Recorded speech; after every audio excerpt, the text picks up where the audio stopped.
Honey, are you okay? Get in. Truman? A teenage pilot has been detained by Chilean authorities after illegally flying to Antarctica, and I bet you know who he is. Pilot and social media star 19-year-old Ethan Guo has been on a journey to fly to all 7 continents in an effort to raise money for cancer research in his Cessna 182. He was inspired to embark on this journey after his cousin was diagnosed with cancer. He's an IFR-rated pilot with over 700 hours and has multiple Atlantic crossings. On Saturday, over 100 days into his journey, he found himself in Chile, conveniently close to the most difficult of the 7 continents to land in, Antarctica. He took off from Punta Arenas Airport early on the morning of the 28th and modified his flight plan, now heading directly south to the most remote continent. After the roughly 800-mile journey, he arrived at Teniente Marsh Airport on King Island, Antarctica, where his landing was caught on camera. Hey yo, what's up my brothers and sisters? Y'all know who it is. We back at it. First off, I want to give a big shout out to Tyson. What's up, bro? He said, is that why FE doesn't have a model? It says, can't make accurate predictions. Remember, bro, we're not trying to make predictions. We prove our reality. You see what I'm saying? We're about coming to conclusions and facts. All right. Look at that. Has so many flaws. Let me know what kind of flaws those are. All right. And believe you're gullible. Come on, my brother. Now check this out. When it comes down to it, this is a whole graft of the ancients and how they used to see it. How were they off? How were they wrong? All of those ancients lines up. All these different types of cosmologies line up. You see what I'm saying? They all line up. Us living in a flat plane, enclosed. You see what I'm saying? Not us living on the outside, all right? And basically standing up all 360 all the way around. You see what I'm saying? Up is everywhere. You see what I'm saying? And in is to a core. Think about it, bro. All right? Come on now. And look at this right here. This is Gleason's standing map of the world. All right. Alexander Gleason. Go ahead and look him up. And this is the standing map of the world as it is. All right. Now look at it, man. It's already sliced up like a pizza, bro. Like a pizza pie. Each slice is a different time zone. You see what I'm saying? And wherever them different continents or pieces of land is, that's their time zone. And it spreads outward from that, from the center outward. You see what I'm saying? Remember, in is north, in is in, out is south, out is in outer. You see what I'm saying? And then think about this, bro. We used to use maps within books, flat maps to navigate. Also, when it comes to seamen, they used to use flat maps to navigate. Now we went, of course, to, went the digital way and everything, but it's still like north, like North Star and everything. It's still pointing north, compassing north. All right. Why not use a globe to navigate? Why not all them people have globes? If we live on one, huh? And look, this is my model. Straight up. Look at that. This is what you can see and experience. You feel me? Now show me this. You need to show me this. I know it looks silly because it's Sonic, but think about what I'm telling you. Show me a picture that looks like this in real time. Huh? Breaking report. Railgun ballistics quietly undermine rotating globe theory by someone who reads manuals, not just memes. In a development that's unlikely to make headlines for reasons that are certainly not suspicious at all, the U.S. military's cutting-edge railgun, a hypersonic projectile weapon, has unintentionally delivered some rather uncomfortable data for those still clinging to the spinning globe model of Earth. Let's review. Scientifically, of course. Flat trajectories at curved distances. Railguns fire projectiles over 100-plus miles at speeds exceeding Mach 7. According to the official curvature formula, 8 inches per mile squared, the Earth should drop over 6,600 feet across that range. And yet, the targeting systems perform as if the Earth is, what's the word? Flat. No dip in trajectory, no target vanishing over the curve. Just straight-line ballistics behaving exactly like they would on a level plane. Surely a mere coincidence. After all, it's not like accuracy matters in weapons design, right? And about that spinning ball, we're told Earth spins at 1,000 miles per hour at the equator, and that long-range trajectories should experience measurable deflection due to the Coriolis effect. So you'd expect the engineers designing weapons traveling at hypersonic speeds would bake that into their systems, yes? Strangely, they don't. The railgun's onboard targeting doesn't factor Earth's spin, because it doesn't need to. The projectile hits its mark without accounting for any rotational movement beneath it. Again, probably just an oversight. I mean, what could possibly go wrong with ignoring a 1,000-mile-per-hour rotating platform? The quiet scientific implication. Let's sum this up like professionals. High-speed projectile behaves as if Earth is flat and motionless.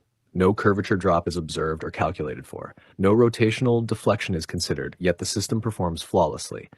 This isn't philosophical. It's not even theoretical.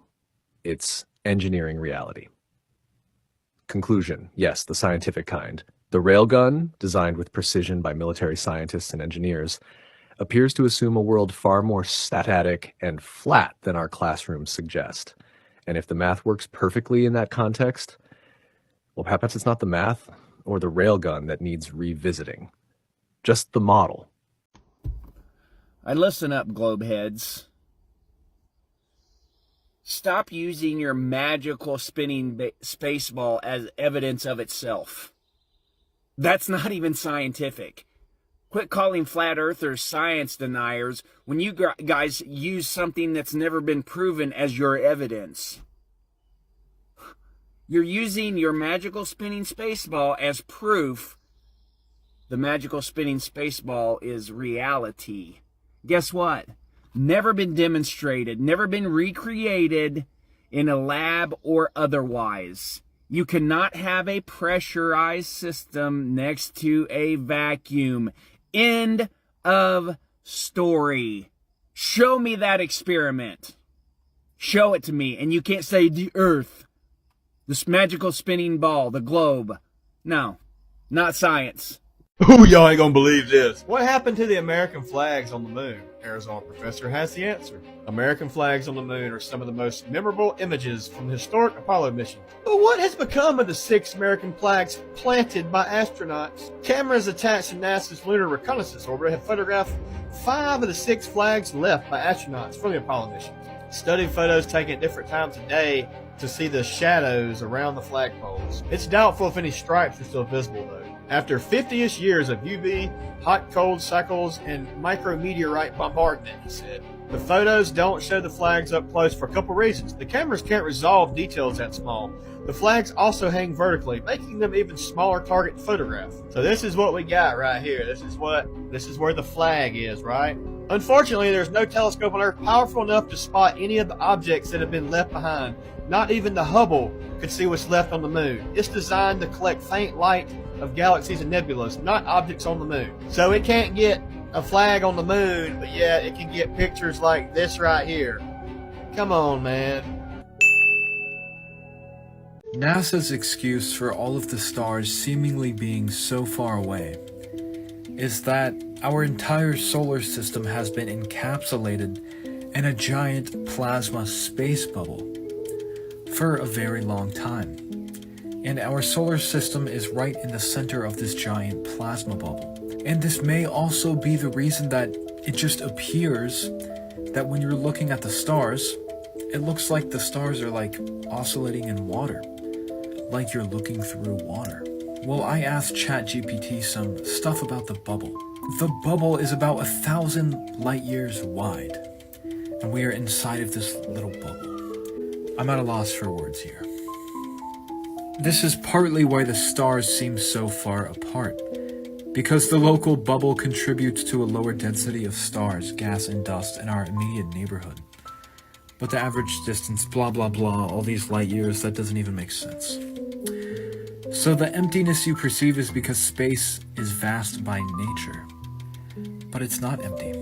Look up at the night sky. It is full of life, of stars twinkling and changing shapes and colors, and everything seeming so uniform, almost like sacred geometry.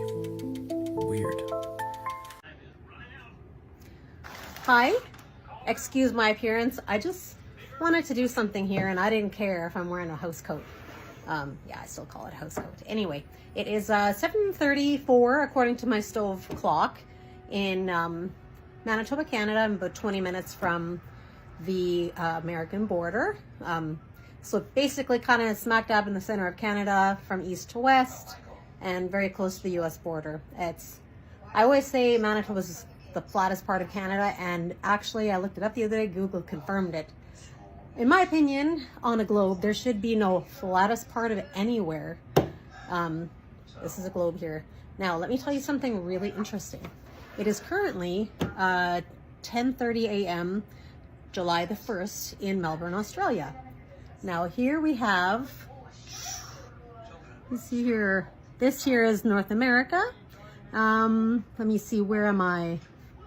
If I can even find it here, Manitoba. So I'm right about here. Now I'm gonna spin this baby around. The sun is still pretty high in the sky. It stays bright till about between 10 and 11, or at least we have daylight left. So I'm gonna turn this here. And now as you're gonna notice, down here is Australia. It's 10:30 in the morning there. They've had their sunrise 3 hours ago.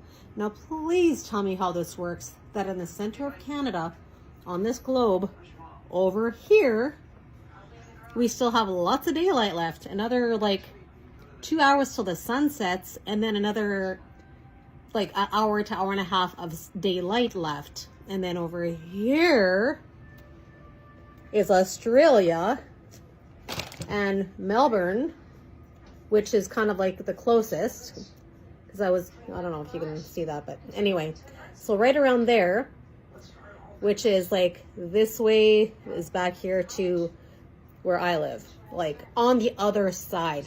They call it the land down under, do they not? Now they have had 3 hours since their sun has risen there.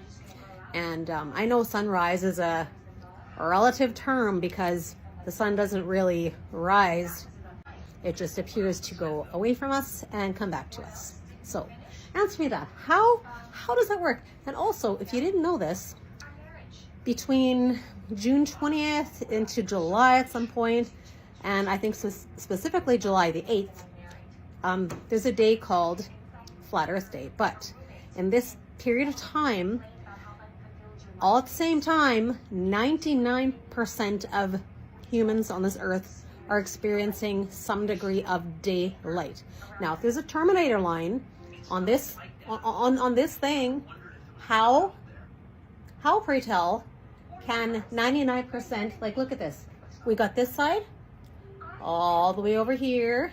We got here, and then we got this under stuff here yet, like Australia, New Zealand, whatnot, right? There it is. How? Stay flat, people. God bless you.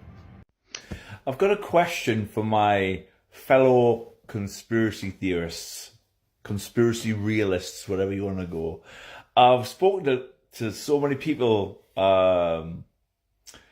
who've been down so many different other kind of rabbit holes, who believe, kind of who know that so many other conspiracies are true, that they know that since the dawn of time, governments, monarchies, corporations, social elites, religions, all the above, they know that these people, these entities have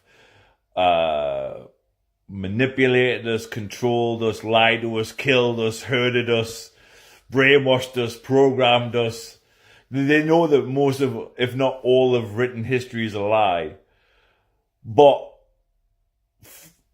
And they believe in so many other conspiracy theories, but flat Earth is just that step too far. I don't get it. Like, you know that all, like I just said, all these elites and religions and corporations, governments and secret societies have lied to us about everything, that most of written history is a lie. But on this one particular topic of flat Earth, that's backwards. Flat lives matter. But on this one particular topic about space, these same people who you know have lied to you about vaccines, you know have lied to you about COVID or history or all of it. All the things you've looked at, it's plausible to you that all those things are lies. But these same people, these same entities are telling you the truth with regards to space, with regards to the Earth. I just don't get it. I just don't get how that's a step too far. For me, it's the key to everything. It's the thing that it's the truth of all truths. It's the reason for every lie, psyop, red flag, conspiracy. It's the reason for the Matrix. It's the reason for this Matrix that they've created to enslave our bodies and our minds. Bodies and minds, got that wrong. It's the reason for it all. Just imagine they can if they can lie to you about they just lie to you about who you are, where you are, and how you really became. They can lie to you about everything. I just don't get it. I just don't get how you'll believe in every single other conspiracy but flat Earth. Flat Earth is too far. Evil corporations and governments want to kill us with vaccines. They did a whole scamdemic to murder us. But no, flat Earth's a bit. Even though there's nothing about the heliocentric model or any of its theory tales that represents your everyday, like it's not one part of it that even represents your everyday experiences of the natural world or objective reality. It's just a fairy tale. Madness. I caught this fish with a rock in desperation. Meanwhile, they're eating mushrooms and debating whether the Earth is round. We know it's flat. The Flat Earth map dates back over 1,000 years. This map is credited to being created by a Persian astronomer. His name was Al-Biruni and he lived between 973 AD to 1048 AD. It's the official map of the United Nations and also the United States Geological Survey. It used to be present in many places before the creation of NASA and the Antarctic Treaty in 1959. Here you see it with Admiral Byrd. This map has been restored by Dmitry from Russia with suggestions of mine, Eddie Alenkar. Known by my YouTube channel Flat Earth Banjo, I asked Dmitry to include the Bermuda Triangle and Point Nemo, a place deep in the Pacific where NASA buries rockets. Then Robert Tozzi, a professional mapmaker, came along and enhanced the map even more. There are many people now selling this map online, but if you could order it from my online store, I would greatly appreciate it. Visit my online store now and order one of the items. I humbly thank you.